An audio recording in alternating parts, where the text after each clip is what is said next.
السلام عليكم ناس الخير.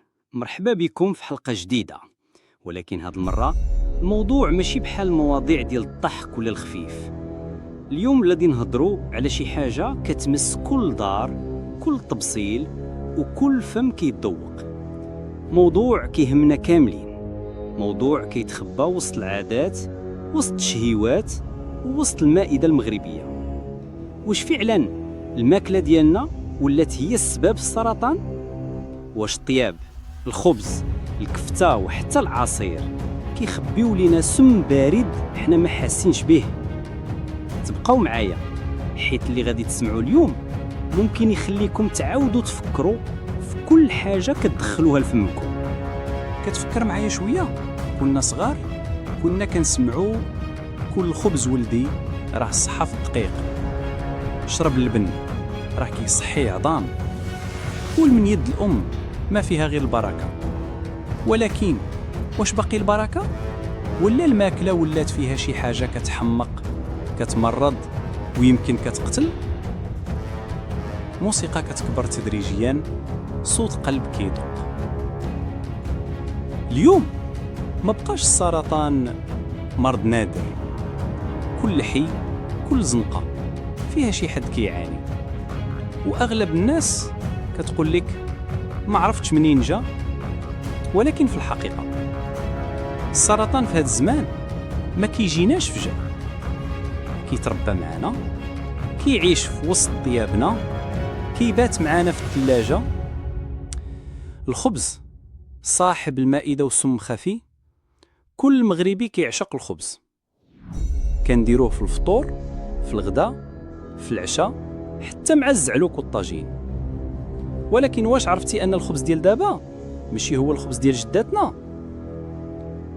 دابا ولا معمر بخميره صناعيه كتسرع التخمير، بالدقيق الابيض المكرر اللي ما فيه لا الياف لا فوائد، بمواد حافظه باش يبقى طري ولكن سام، وبالملح بزاف اللي هو بوابه الامراض كلها.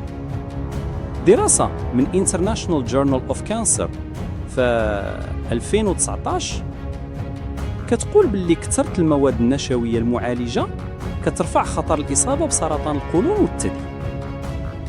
اللحم المشوي اللي كنحماقوا عليه وكيخبي لنا السم، كتمشي للغابه كتشعل العافيه، كدير الكفته ولا الشوايه طيب.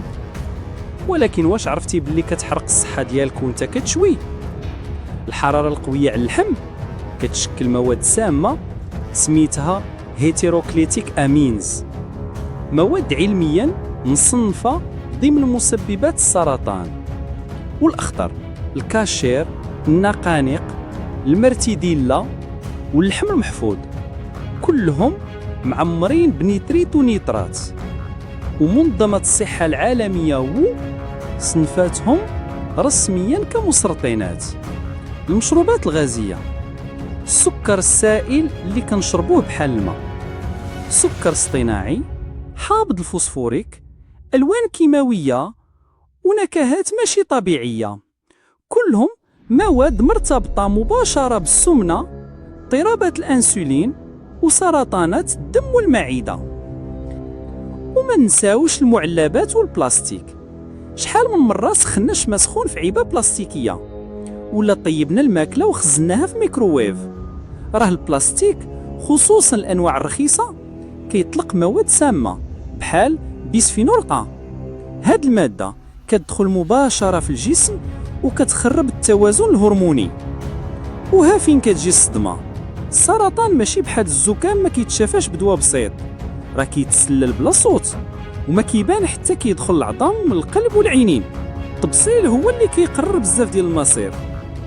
واش كاين حل؟ وبيدينا. اولا نرجعوا ناكلوا بحال جداتنا، زيت العود، خضره موسميه، كسكسو بالشعير، الخبز الكامل. نطيبوا في الدار بزيت خفيف ونقصوا من المقليات، نحدوا من المواد المصنعه، الكاشير، النقانق، المرتديلا. نعلم ولادنا يفرقوا بين الشهيوه والسم اللي مدفون في البريوات، ونشربوا الماء بزاف، ونعرفوا ان الصحه كتكبر من المعلقه الاولى في الفطور.